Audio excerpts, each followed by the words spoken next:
Have you ever seen someone divide a single plate of food into 3 unequal parts, taking the smallest portion for themselves so their kids could eat a little more? Leonard, a 9-year-old millionaire, had never witnessed anything like it until that November afternoon in Pioneer Plaza in Dallas. Sitting on a weathered wooden bench, Karina held a white container while her little ones, Julian and Camila, waited with eyes shining from hunger. He watched as she carefully divided each portion, giving them the best while her hands trembled from weakness. In that instant, something inside Leonard broke. Stay until the end to discover how a simple act of kindness transformed 4 lives forever. Leonard walked through Pioneer Plaza, as he had every afternoon for the past 2 months. His Italian leather shoes stepped on the grey pavement, while the November sun painted long shadows among the oak trees. He kept his hands in the pockets of his dark brown dress pants, and his white linen shirt was slightly wrinkled, something unthinkable months ago when his father was still alive. Mr.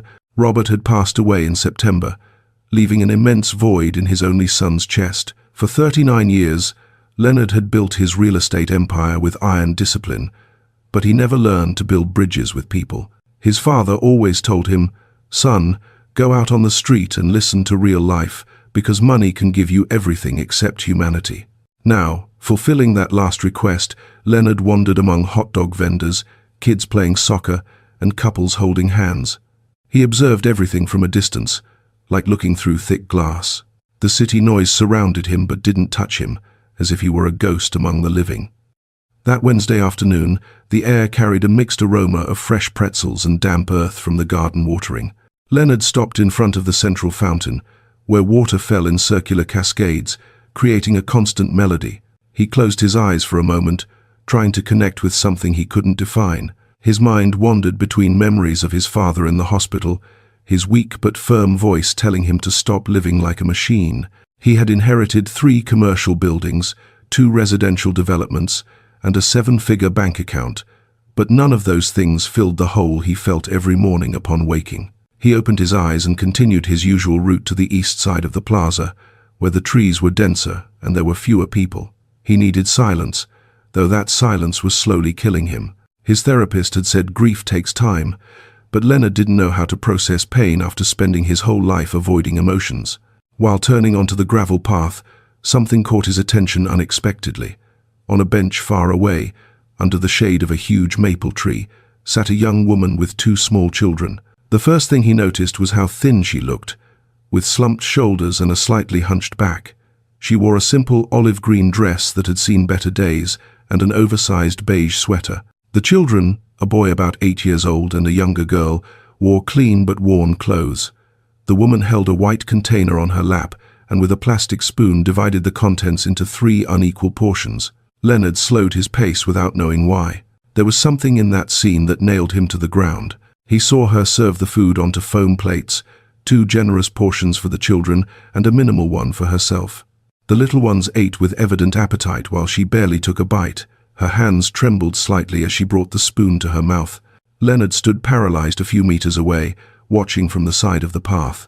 The woman hadn't seen him because she was focused on her kids, making sure they ate well. The older boy, with unevenly cut black hair, said something to his little sister that made her smile. It was a weak but genuine smile. Leonard felt a tightness in his chest he hadn't experienced in years. He remembered his father's words, "When you see someone struggling, don't look away like cowards do." For decades, he had been exactly that, an emotional coward who avoided getting involved with others' pain. He built walls so high that even he couldn't see beyond them. But now, standing before this unknown family, something began to crack inside him. The woman looked up at the sky as if speaking to someone invisible, and Leonard could see the tears held back in her eyes. They weren't tears of self-pity, but of a mother fighting to maintain dignity in front of her children. He was about to keep walking, to continue his empty routine and return to his 3-story house in Highland Park. But then the woman swayed slightly, bringing a hand to her forehead. The children looked at her scared, and the older one grabbed her arm with concern. Leonard saw her make an effort to smile, reassuring them with words he couldn't hear. He breathed deeply, trying to control the tremor running through his body. He knew something very serious was happening right before his eyes. The afternoon continued its normal course around them. Couples strolled, vendors offered their products, pigeons pecked at crumbs on the ground. But on that bench, under the maple's shade, a silent tragedy unfolded that no one else seemed to notice. Leonard clenched his fists in his pockets and took the first step toward them. For the first time in 2 months, he felt his life was about to have a purpose beyond money. Leonard advanced slowly toward the bench with his heart pounding so hard he could hear it in his ears. He didn't know exactly what he would say or how. He just knew he couldn't stand by. The woman was still trying to eat her small portion while the children finished their plates. The older boy had noticed his presence and looked at him with distrust. That kind of look kids develop who learn to protect themselves too soon. Leonard cleared his throat when he was 2 meters away. The woman looked up surprised, and he could see up close her golden honey-colored eyes, full of fatigue but also an unbreakable spark of dignity. She had a delicate face, marked by sleepless nights, and her light brown skin was pale from malnutrition. Leonard searched for the right words in his mind, but they all sounded clumsy or condescending. Finally, with a softer voice than usual, he said, "Excuse me, ma'am. Forgive me for intruding, but are you okay?" Karina stared at him, trying to decipher his intentions. She had learned to read people during her years as a house cleaner. And this man didn't seem to have bad intentions, though his expensive clothes and shiny shoes placed him in a completely different world from hers. She straightened on the bench, adjusting her beige sweater as if wanting to look more presentable. Her lips trembled slightly before responding. "We're fine, sir. Thanks for asking." Leonard noticed how her voice cracked at the end of the sentence and how her knuckles turned white gripping the plastic spoon. The older boy moved closer to his mother, protective, while the little girl watched Leonard with childish curiosity. "Forgive me for insisting," he continued, trying to sound as non-invasive as possible, "but I see you trembling and it worries me. Can I help you with anything? Do you need me to call someone?" The afternoon was starting to cool, and a gentle breeze moved the leaves of the maple above their heads. Karina shook her head, keeping that polite smile she had perfected to hide her desperation. "Really, sir, we're fine," she repeated with more firmness, though her body said otherwise. "I have faith in God that He'll take care of us. He always has." Leonard sensed the conviction in her words, but also the fragility of her physical state. He wasn't a religious man, but he respected others' faith, especially when it seemed to be the only thing holding this woman up. He stood there, feeling useless with all his money and properties. What good was having so much if he couldn't help someone who clearly needed it? "When was the last time you ate well?" he asked directly, without beating around the bush. Karina looked down, ashamed. Julian clenched his fists, wanting to defend his mother but not knowing how. Camila set down her empty plate and hugged Karina's arm, sensing the tension in the air. Leonard sighed, running a hand through his dark brown hair. He was about to insist when something terrible happened. Camila let go of her mother's arm and slid off the bench toward the ground. Everything happened in slow motion. The girl tried to take a step, but her legs didn't respond. Her eyes closed, and her small body collapsed onto the gravel path. Karina screamed her name in desperation, dropping the container that bounced against the pavement, spilling the last remnants of rice. Julian lunged toward his sister, shouting, "Camila, Camila," with panic in his voice. Leonard reacted on instinct, kneeling beside the girl and checking her pulse on her neck with trembling fingers. Her heart was beating, but weakly. The little one had dry, cracked lips, and her skin was cold to the touch. "She's fainted," Leonard exclaimed, feeling a surge of adrenaline through his body. Karina trembled uncontrollably, trying to lift her daughter while tears streamed down her cheeks. "My baby, oh God, my baby," Julian cried, clinging to his mother's back, terrified. The scene drew the attention of some nearby people who approached to ask what was happening. Leonard made a split-second decision. Without asking permission, he lifted Camila carefully in his arms. The girl weighed alarmingly little for her age. "We're going to the hospital now," he ordered, with an authority that allowed no argument. Karina looked at him with wide eyes, between fear and hope. "But sir, I don't have money for—" "It doesn't matter about the money," Leonard interrupted, already walking quickly toward the plaza exit where he had left his silver Mercedes SUV. "Come with me, quick." Karina took Julian's hand and ran behind him, her heart shattered and legs shaking. Leonard located his vehicle, unlocked it with the remote, and opened the back door. He gently placed Camila on the seat, while Karina and Julian climbed in quickly. He got behind the wheel, started the engine, and pulled out of the parking lot with controlled but urgent speed. The nearest private hospital was 10 minutes away, but every second counted. Karina hugged Camila in the back seat, murmuring prayers with a broken voice. Julian cried silently, wiping his tears with the back of his dirty hand. Leonard drove with his jaw clenched and hands firm on the wheel. And as the streets of Dallas sped by the window, none of the four imagined that this moment of panic was the start of something that would change their lives forever. Leonard's SUV cut through the streets of downtown Dallas like a silver arrow amid the afternoon traffic. He ran yellow lights, dodged delivery trucks, and accelerated down avenues he knew by heart from years of building businesses in this city. In the back seat, Karina held Camila against her chest, feeling her daughter's weak breathing against her neck. Julian sat glued to the window with red eyes from crying so much, hands clenched into fists on his legs. Leonard glanced in the rearview mirror every few seconds, checking the little one's condition. "Hang in there, princess. We're almost there," he murmured through gritted teeth, though he wasn't sure she could hear him. His mind raced. He knew Dr. Ramirez, director of St. Joseph's Hospital, one of the best private centers in the city. He had donated money for their new pediatric wing last year. That had to count for something. His hands sweated on the leather steering wheel as he turned onto Constitution Avenue. 7 minutes had passed since leaving the plaza. 3 more minutes, and they'd be in the ER. The hospital appeared before them like a fortress of glass and white concrete, imposing and modern. Leonard braked with a screech of tires in front of the emergency entrance, not caring that he was blocking the way. He jumped out of the vehicle, opened the back door, and extended his arms. "Let me carry her," he said to Karina firmly. She looked at him doubtful for an instant, but urgency overcame any hesitation. She handed over Camila, who was still unconscious with her head hanging to one side. Leonard held her carefully and ran toward the automatic doors that opened with a soft whoosh. The air conditioning inside hit him along with the characteristic smell of disinfectant and alcohol. "I need a doctor now," he shouted toward the reception desk, where a nurse in pink scrubs looked up alarmed. Karina and Julian entered behind him, frightened by the intense glow of the fluorescent lights and the unfamiliar environment. The nurse activated an emergency button, and in seconds 2 paramedics appeared with a rolling stretcher. Leonard placed Camila on the padded surface with trembling hands. "What happened? How long has she been unconscious?" asked one of the paramedics, while checking Camila's pupils with a small flashlight. Leonard looked at Karina, who stepped forward with a faltering voice. "She fainted about 10 minutes ago. She hasn't eaten well in days." The paramedic nodded gravely and began pushing the stretcher inside. "Come with me," Leonard indicated to Karina and Julian, following the quick pace of the wheels on the shiny floor. They passed through a corridor full of closed doors, bright lights, and the constant sound of electronic monitors. Karina squeezed Julian's hand so hard the boy winced in pain, but he didn't complain. They arrived at an emergency room, where a young doctor in a white coat was already waiting with a stethoscope around her neck. "Severe malnutrition," said the paramedic, as they transferred Camila to a hospital bed.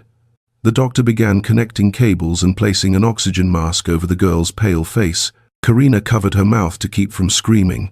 Leonard approached the internal desk where an administrator with glasses looked at him expectantly. "I need her treated immediately, no matter the cost," he declared with a firm voice, pulling out his leather wallet from his back pocket. "All necessary tests, the best treatment available. I cover all expenses." The woman blinked, surprised, but nodded professionally. "I need your details and first, stabilize the girl," Leonard interrupted. "Here's my ID and credit card. Charge whatever is needed." He handed her a gold card that the administrator took carefully, as if it were glass. Karina watched the scene from the other side of the glass, separating the waiting room from the emergency area, unable to believe what was happening. This man, this complete stranger, was paying for her daughter's medical care without even knowing her name. Tears welled up in her eyes again, but this time not just from fear, but from overwhelming gratitude. Julian clung to her waist, hiding his face in her olive-green dress. 30 minutes passed that felt like 30 hours. The doctor finally came out of the emergency room, removing her latex gloves with a tired but reassuring gesture. Leonard stood up immediately, followed by Karina, who nearly tripped over her own feet. "The girl is stable," announced the doctor with a professional but kind voice. "She has acute malnutrition and severe dehydration." We gave her IV fluids and are monitoring her vital signs. She'll need to stay admitted at least 3 days to recover and for us to do complete tests." Karina exhaled a deep sigh of relief that nearly buckled her knees. Leonard steadied her by the arm instinctively.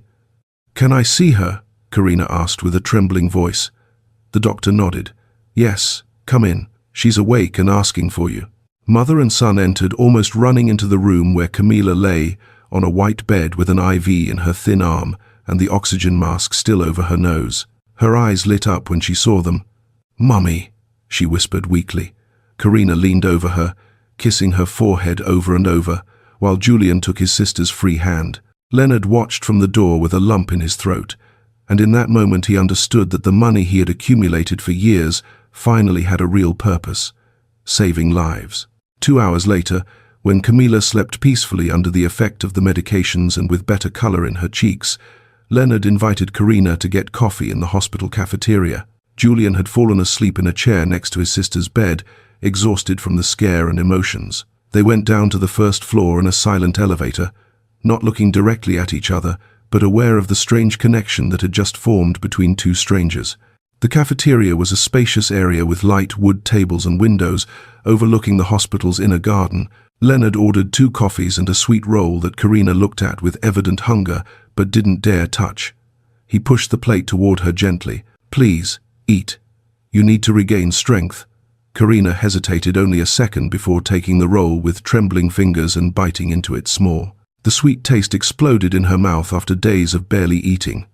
Leonard drank his black coffee, observing her discreetly, giving her space but staying present. "I don't know how to thank you for what you did for us," Karina began after swallowing, with eyes shining from held-back tears. "You don't know me, you don't know us." And yet, her voice broke and she had to stop to breathe deeply. Leonard shook his head, lowering his gaze to his coffee cup. "You don't have to thank me for anything. I did what any decent person would do." But both knew that wasn't true. In this city, like in all, people passed by others suffering every day. He had been one of them for 39 years. Karina finished the roll and sipped her coffee, feeling the warmth bring some life back to her exhausted body. Leonard cleared his throat, searching for the right words. "Forgive me if this sounds intrusive, but what happened to you? You don't have to tell me if you don't want to, but maybe I can help in some way." Karina looked him in the eyes for the first time with attention. She saw fatigue in that gaze, but also genuine kindness. Something inside told her she could trust him. And then, with a faltering voice and pauses to control her crying, Karina told him her whole story. She spoke of her job as a house cleaner, cleaning homes for well-off families in Highland Park for $20 a day. She told how she had 5 steady clients until a month ago when Camila started getting sick with constant fevers and a cough that wouldn't go away. She had to miss several days to care for her, take her to the community clinic, where lines lasted hours and medications were scarce. The clients lost patience. 3 fired her immediately, the other 2 cut her days in half. Income dropped from $100 a week to barely $30. The money stopped covering the rent for the small room they lived in a modest neighborhood. Leonard listened in silence, with tensed jaw and white knuckles around his coffee cup. Karina continued recounting how her parents had died in a bus accident when she was 25, leaving her alone in the world with a boyfriend who promised to support her always. "I got pregnant with Julian when I was 26, Karina continued, wiping a tear rolling down her cheek. "Fernando, the kid's dad, worked in a factory. At first everything was fine. We were poor, but happy. Then Camila was born and things got tough. He started coming home late, sometimes not at all. He said he was working double shifts, but I knew he was lying." Her voice hardened as she remembered. "One early morning, 2 years ago, I woke up and he wasn't there. I checked the closet and all his clothes were gone. He left without saying anything, without leaving money, without saying goodbye to his kids." Leonard felt rage boiling in his chest. What kind of man abandons his family like that? Karina breathed deeply before continuing. "Later I found out he left debts. To an appliance store, a pawn shop, even the corner grocer. Everyone came looking for me. I had to pay what I could so they wouldn't sue me. I lost my savings, the few furniture we had, everything." She paused long, looking out the window toward the garden, where night lights were starting to turn on. "Since then it's been surviving day by day, Karina finished with a tired but firm voice. I work what I find, care for my kids as I can, and ask God for strength to keep going. Today we were in the plaza because we got evicted from the room we rented. The landlord got tired of waiting for the overdue payment. That container we had was the only thing we'd eaten in 2 days. Leonard closed his eyes, feeling ashamed of his own problems that now seemed insignificant. He mourned his father's death, while this woman fought, literally, to keep her kids alive. When he opened his eyes, his decision was made. He leaned forward, resting his elbows on the table, looking at her intensely. Listen to me, Karina. My name is Leonard, by the way. She nodded weakly. What I'm going to propose might sound strange, but I ask you to consider it. I have a big house, too big for me. It just has empty rooms no one uses. I want you and your kids to stay there while Camila fully recovers. No rent, no commitment. Just stay until things get better. The silence that followed was so deep they could hear their own heartbeats. Karina stared at Leonard as if he had spoken in another language. Her mind tried to process what she had just heard, while her heart pounded wildly in her chest. This man, this stranger who had appeared like an angel in the plaza, was offering her a roof without asking for anything in return. For years, she had learned that nothing in life is free, that there's always a hidden price behind every favor. But when she looked into Leonard's eyes, she only saw sincerity and a deep sadness she recognized because she carried it herself every day. Mr. Leonard, I can't accept something like that, she murmured, lowering her gaze to her trembling hands on the table. I don't know you. You don't know me. Why would you do something like this for us? Leonard ran a hand through his hair, searching for the right words. Because my father taught me that money without purpose is just paper. Because I've been walking through that plaza for 2 months, feeling my life has no meaning. And because today, seeing you with your kids, I understood that maybe God put me there to help you. His voice cracked slightly, mentioning his father. Karina looked up, feeling hot tears rolling down her cheeks. I don't know what to say, she whispered, wiping the tears with the back of her hand. All my life I've had to fight alone, draw strength from where there was none. And now you appear like a miracle. Leonard shook his head gently. I'm no miracle, Karina. I'm just a man who has a lot and never knew how to share it until now. The house is empty. It has 4 rooms no one uses. There's food in the fridge that I end up throwing away because I can't eat it all. It has a yard where the kids can play. Please, accept it at least until Camila is fully recovered and you can look for work in peace. He paused, measuring his words. I'm not asking for anything in return. Just let me help.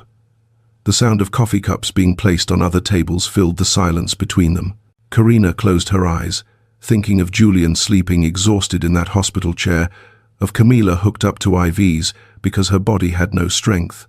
She thought of the cold nights awaiting them on the streets if she didn't accept this help. And finally she thought that maybe God did hear her prayers. Okay, Karina said with a trembling but decided voice. I accept your help, but only temporarily.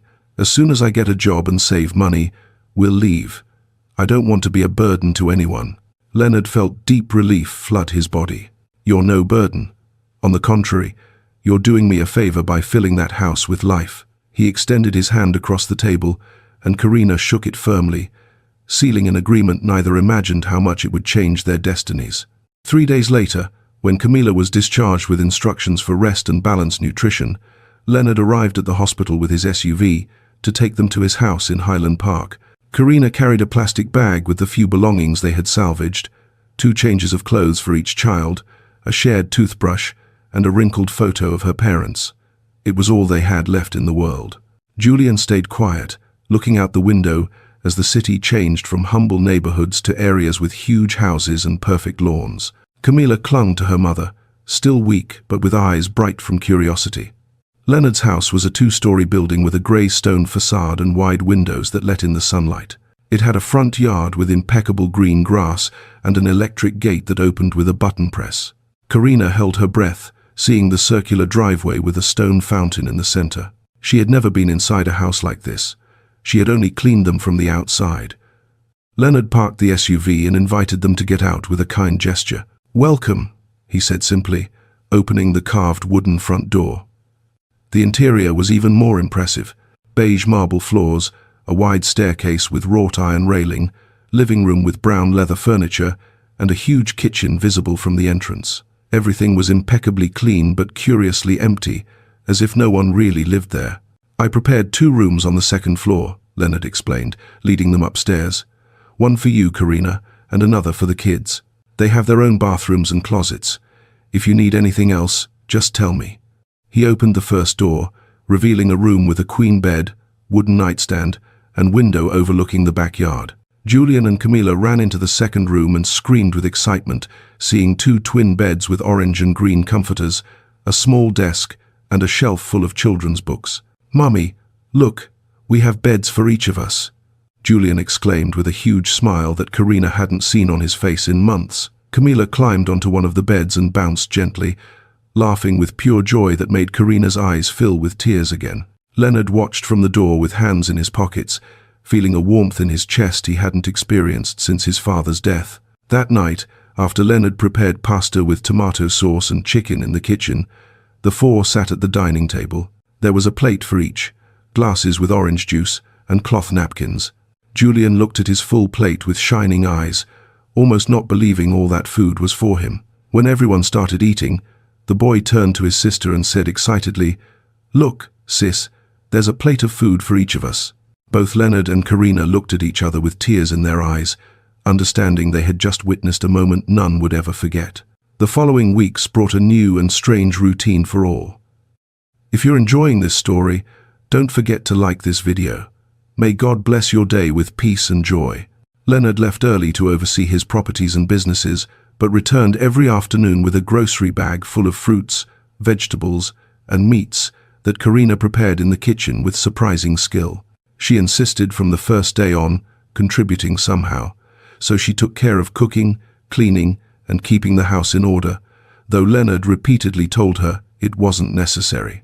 Julian started doing schoolwork at the desk in his room, catching up on the lost year with new notebooks Leonard bought without anyone asking. Camilla gained weight and color in her cheeks, running around the yard chasing butterflies and laughing in a way her mother thought she'd never hear again. The house that had been dead for months now vibrated with voices, laughter, and the aroma of home-cooked food. Leonard discovered he enjoyed coming home, knowing someone was waiting. He no longer dined alone in front of the turned-off TV. Now he shared the table with simple conversations about the kids' school day or the recipes Karina had learned from her mother. One mid-December afternoon, Leonard arrived earlier than usual and found Karina in the living room sewing something by hand. The golden sunset light came through the window, illuminating her focused profile. She didn't hear him enter because she was absorbed in her work, moving the needle with precision and delicacy. Leonard stood watching from the entrance, fascinated by the skill of her hands.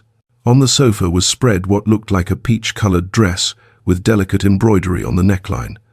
"What are you doing?" he asked with genuine curiosity.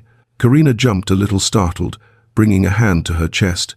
"Oh, Leonard, I didn't hear you come in." She blushed slightly and lowered the fabric to her lap. "It's just something I do to keep busy. I used to sew dresses to sell at the Sunday flea market." Leonard approached interested, circling the sofa to see better. The dress was beautiful, with neat finishes and an elegant design he didn't expect in a handmade piece. "You made this?" he asked, surprised, touching the fabric softly. Karina nodded shyly. "I learned to sew with my mom when I was 12. Karina explained while her fingers caressed the embroidery fondly. "She made dresses for quinceañeras and brides.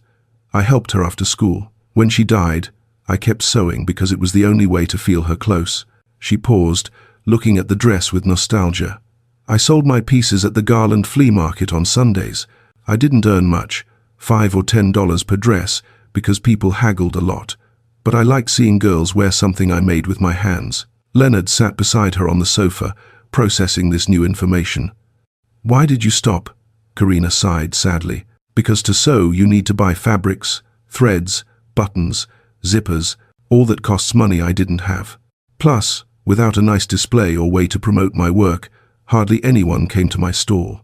Women preferred buying at downtown stores, even if they were more expensive." She looked down ashamed. "This dress I'm making with scraps I found at a thrift store, just to not lose practice, even if I have nowhere to sell it."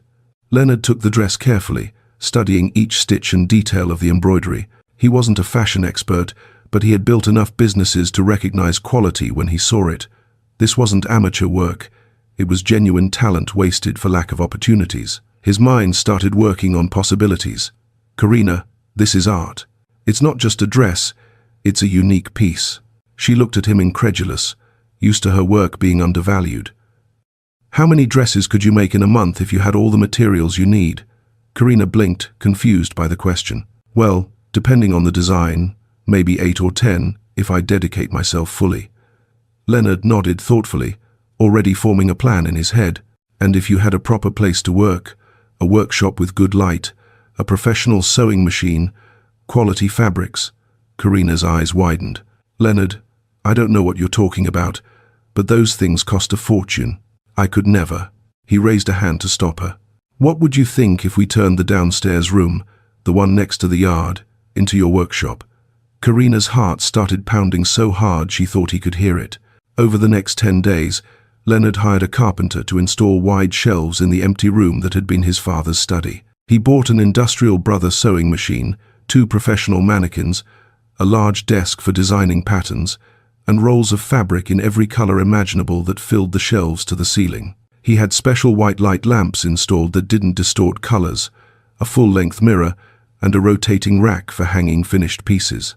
Karina watched the whole process with hands over her mouth, unable to believe what was happening. Leonard, this is too much. I can't accept, she repeated every day, but he simply smiled and kept organizing. When the workshop was finished, Leonard took her hand and led her to the closed door. Close your eyes, he asked with a mischievous smile she had never seen on him. Karina obeyed with her heart in her throat. He opened the door and turned on the lights. Now, open them. What Karina saw in that moment made her legs tremble and her heart fill with such deep love that she knew she could never repay this man for what he was doing for her. The workshop was a dream come true.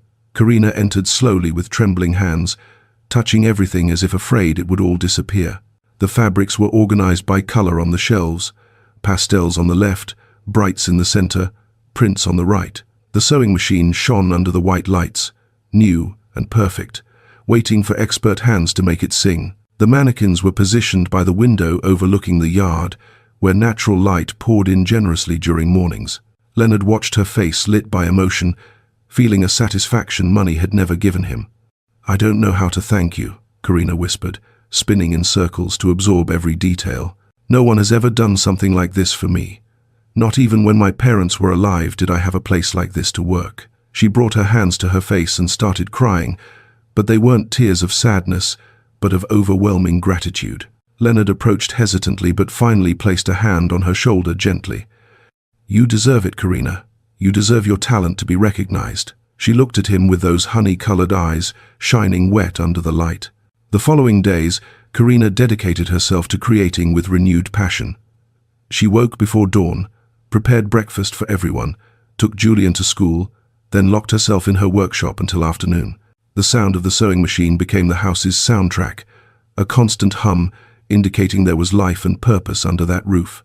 Leonard came home from work and found her surrounded by paper patterns with pins between her lips and her hair in a messy ponytail. She showed him her progress shyly at first, but as days passed, she became more confident. Look, I finished this dress for a 10-year-old girl. Do you think it's pretty? Leonard always responded honestly. It's beautiful. Any mother would be proud to see her daughter wearing something like that. And he meant it. Karina's dresses had something special, a warmth mass-produced pieces never had. One Saturday morning, Leonard invited 3 friends from the fashion world he had met at business events.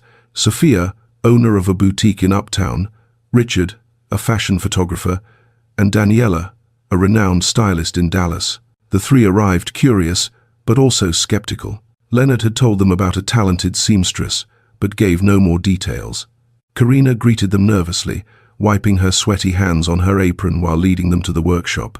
On the racks hung 8 finished dresses, one lavender with flower embroidery, another deep red with mermaid cut, one mint with lace sleeves, a mustard one with pearl buttons, one wine-colored with elegant drape, a coral one with pleated skirt, an ivory one with gold details, and finally an emerald green with V-neck. Sophia approached the lavender dress and examined it closely, checking seams, finishes, fabric quality. Her serious expression turned to genuine surprise. This is handmade, right? she asked, turning to Karina. She nodded timidly. Every stitch. Richard took photos from various angles, while Daniela tested the fabric drape with expert hands. The silence stretched for several minutes that felt eternal to Karina. Finally, Sophia spoke with a clear and firm voice. "This is professional-level work. Where did you study design?" Karina looked down ashamed. "I didn't study anywhere. I learned with my mum since I was a kid." The three visitors exchanged incredulous looks. "You're telling me all this you learned empirically?" Daniela asked, pointing to the dresses. "My God, you have impressive natural talent." Richard approached Leonard, who watched from the door with arms crossed and a discreet smile. "Friend, this is gold. Why didn't you introduce me to this woman before?" Leonard shrugged. "I just discovered her myself." Karina was selling her pieces at the flea market for $5. Sophia nearly choked on her coffee. $5? These dresses are easily worth $100 or $200 each in my boutique and would sell in a week. Karina raised her head surprised, her heart racing. "Seriously?" Sophia nodded emphatically. "Seriously. In fact, I want to order 10 pieces for spring season. I'll pay you $100 per dress, and if they sell well, which I'm sure they will, I'll make monthly orders." Karina's world seemed to stop. $100 per dress meant $1,000 for 10 pieces. It was more money than she had earned in 6 months cleaning houses. That night, after the visitors left with exchanged business cards and scheduled dates, Karina found Leonard in the backyard, looking at the stars. She sat beside him on the iron bench, without saying anything for a moment. The December air was cool but pleasant, scented with the aroma of gardenias growing by the fence. "Thank you," she said finally with a soft voice. "Thank you for believing in me when not even I believed in myself." Leonard looked at her sideways, noting how the moonlight illuminated her profile. "You don't have to thank me. I just gave you the tools. The talent was always there." Karina smiled with tears in her eyes again. It seemed she cried a lot lately, but they were different tears from before. These were tears of hope. "My kids are happy for the first time in years. Julian told me yesterday he wants to be an architect like you when he grows up. Camila draws dresses in her notebooks and says she'll be a designer like her mum." She paused, breathing deeply. "You gave us back our dignity, Leonard. You gave us back our future." He felt a lump in his throat but disguised it by looking at the starry sky. "You gave me back my life. This house was dead before you arrived. Now it has purpose." And in that moment, under the December stars, both understood that what had started as an act of charity had transformed into something much deeper. The weeks before Christmas brought a different energy to the house. Karina worked dedicatedly, fulfilling Sophia's order, while Leonard decorated every corner with Christmas lights and a huge tree in the living room that Julian and Camila adorned with colorful ornaments and endless laughter. The relationship among the four had become natural, as if they had always been a family. Julian no longer called Leonard sir, but simply by name, and sometimes Leo, when excited, telling him about his school grades. The boy had gotten a 90 average on his last exams, an achievement they celebrated with ice cream and movies. Camila, for her part, had adopted Leonard as her personal hero. She waited at the door every afternoon, running to hug him with her chubby little arms, shouting, "Leo is here." That nickname, born from her small mix-up, had stuck, and Leonard wore it with pride. He made breakfast on Sundays, burning pancakes that the kids ate with feigned enthusiasm, making Karina laugh until her stomach hurt. But beneath all that family joy, something else grew between Leonard and Karina. They were small moments, neither mentioned but both felt. Hands brushing when passing plates at dinner, glances lasting a second too long, late-night conversations in the kitchen, extending into the early hours about dreams and fears.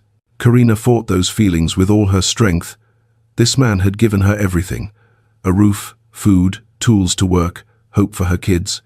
How could she repay such kindness by developing romantic feelings? She felt like a taker, as if betraying his trust. Plus, Leonard was a millionaire, owner of properties and companies, while she was just a seamstress from humble origins with 2 kids to raise. They lived in different worlds, but her heart ignored all logic every time he smiled or when she heard him playing with the kids in the yard.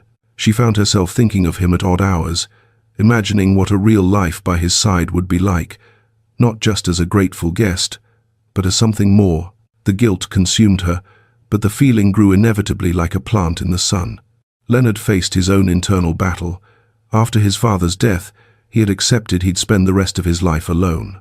At 39, he had a couple of failed relationships with women from his social circle, empty relationships based on appearances and conveniences.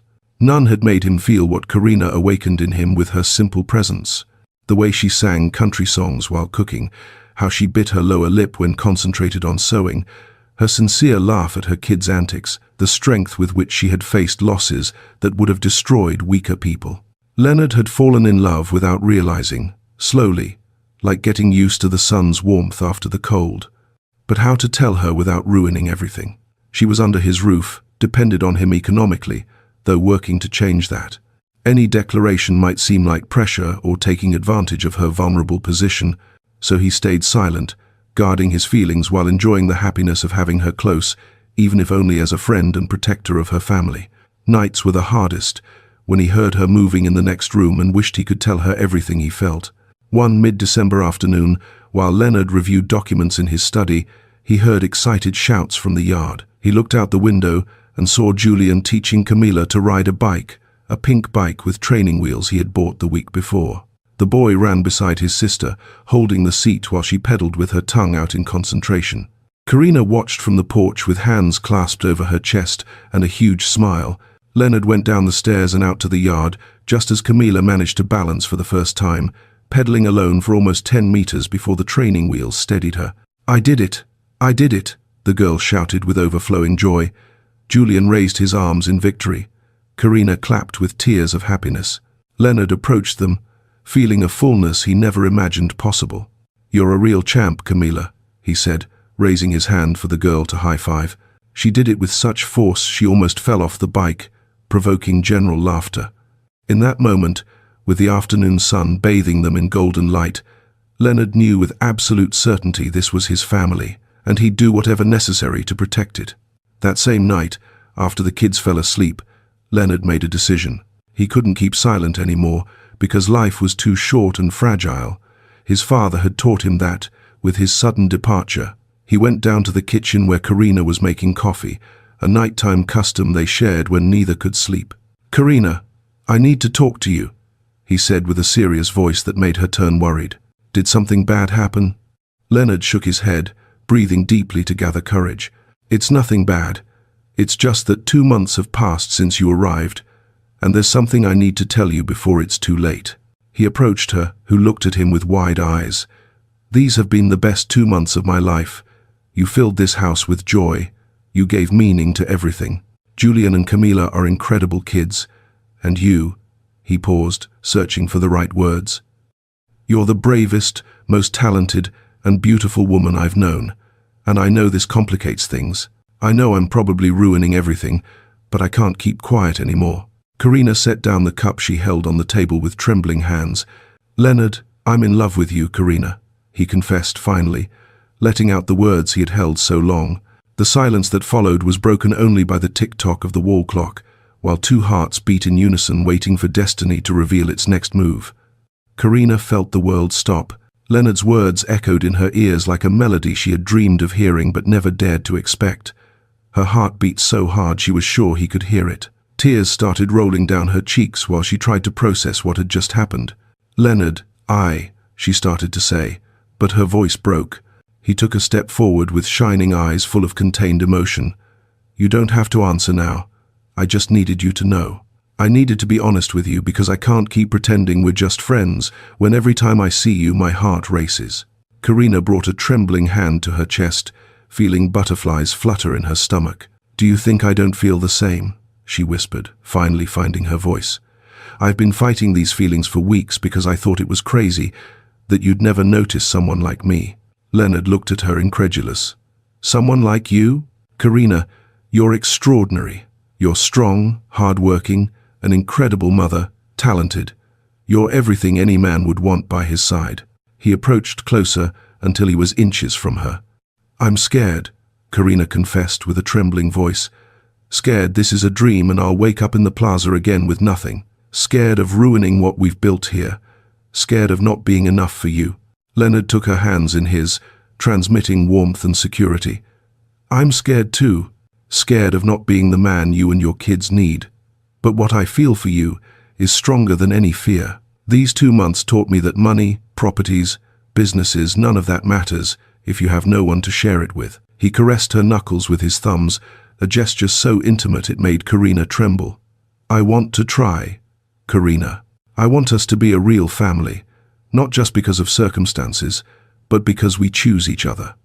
She closed her eyes, letting the tears flow freely. When she opened them, there was determination in her gaze. I want to try too, she whispered. I fell in love with you without realizing, seeing how you treat my kids, how you make me feel valuable, how you filled our void with love. Leonard smiled with a joy that lit up his whole face. Slowly, giving her time to pull away if she wanted, he leaned toward her and brushed his lips softly.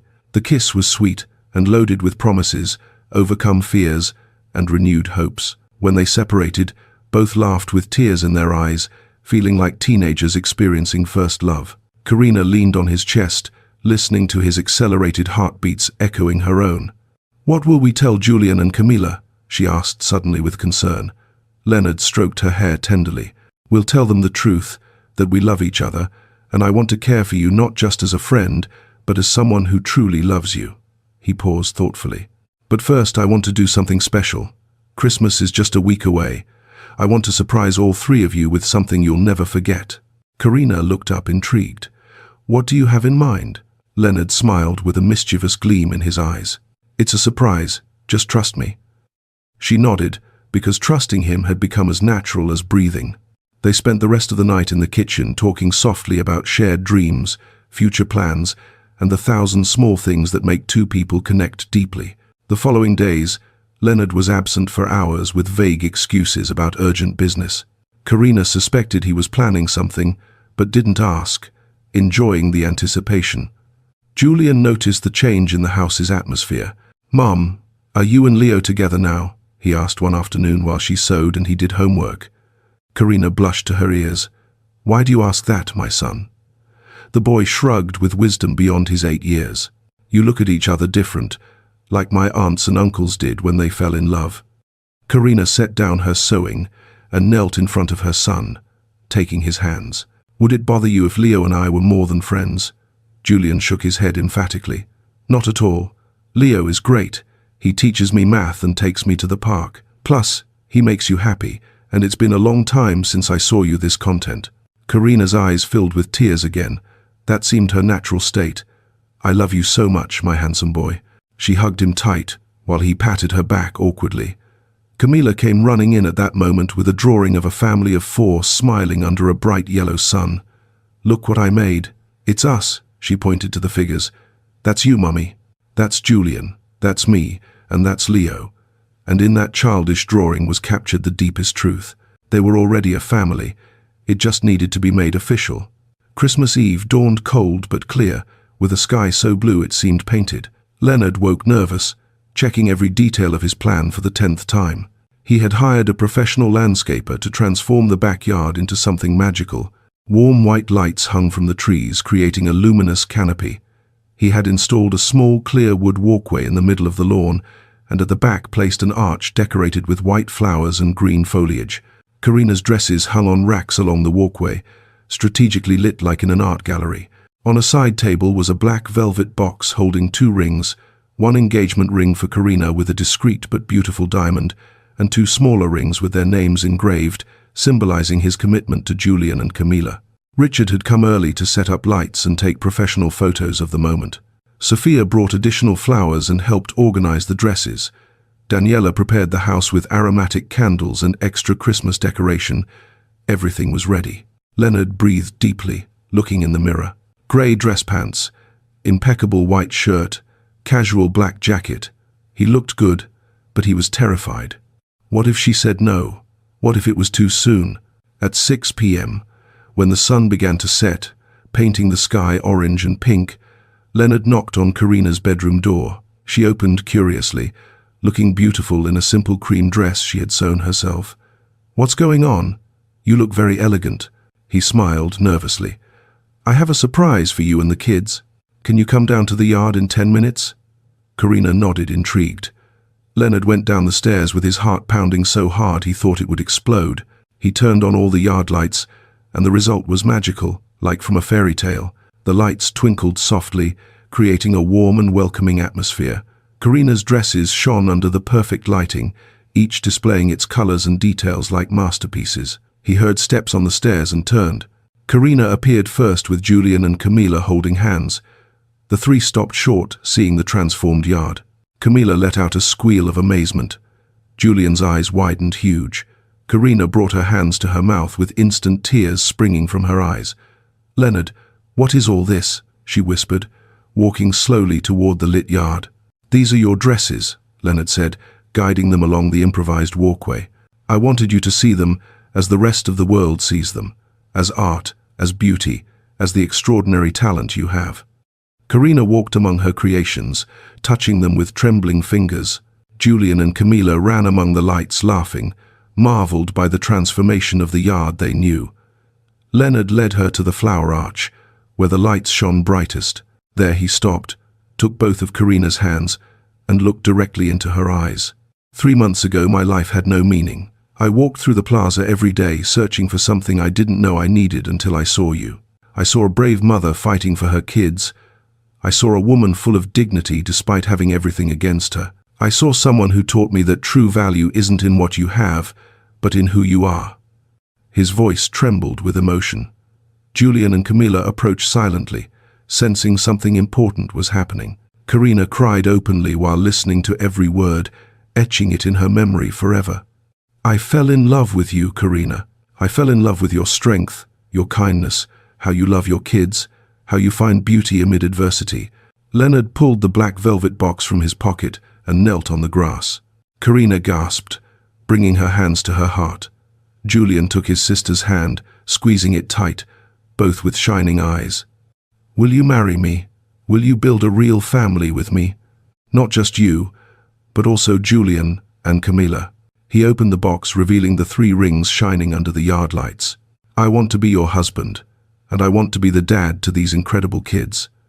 I want this house to be our home, not because I give it to you, but because we build it together." He took out the 2 small rings and turned to the kids with his knee still on the ground. "Julian, Camila, will you let me be your dad?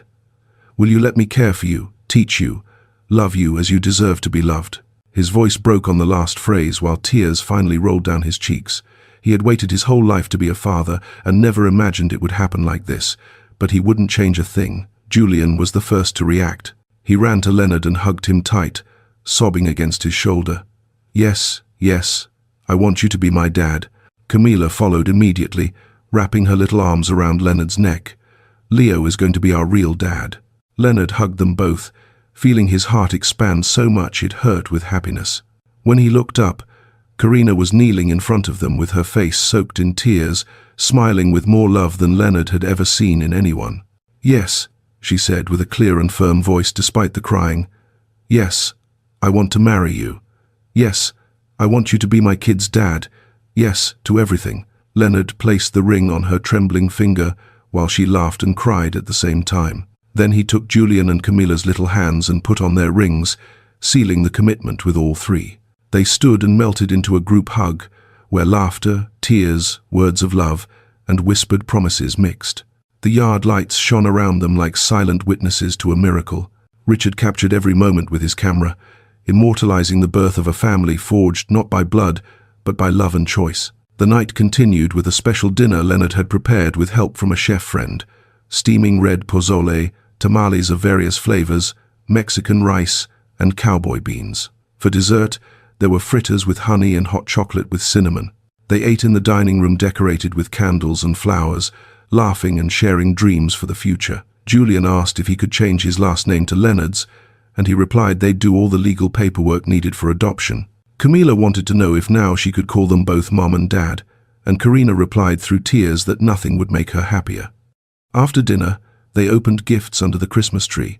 Leonard gave the kids tablets for their studies, new clothes, and toys that made them scream with excitement.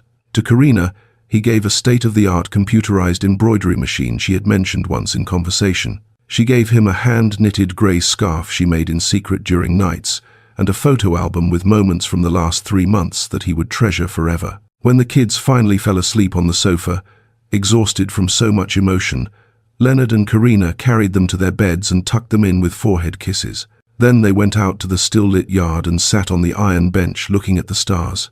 "Thank you for saving me," Karina whispered, resting her head on Leonard's shoulder. "Thank you for letting me love you," he responded, kissing her forehead.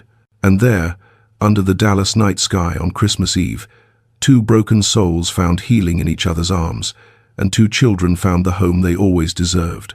If this story touched your heart, don't forget to like and subscribe to the channel for more stories that will reach your soul.